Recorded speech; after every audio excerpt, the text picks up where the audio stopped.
আপনাকে কি করে ভালো না বাসি ইয়া রাসূলুল্লাহ।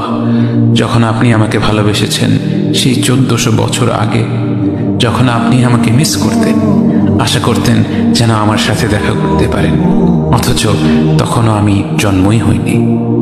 সেদিন সাহাবীরা আপনার চোখে পানি দেখে বলল, ইয়া রাসূলুল্লাহ, আপনি কাঁদছেন কেন? আপনি বললেন, আমার ভাইদের খুব দেখতে ইচ্ছে করছে। সাহাবীরা বললেন, আমরা কি আপনার ভাই নই ইয়া রাসূলুল্লাহ? আপনি বললেন, না, তোমরা আমার সাহাবী।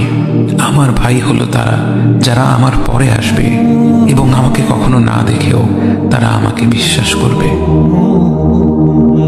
মৃত্যু শয্যায় শুয়ে আপনার অন্তরে এই চিন্তা ছিল যে আমাদের পরিণতি কি হবে। উম্মতি উম্মতি বলতে বলতে আপনি আপনার রবের নিকট ফিরে গিয়েছেন।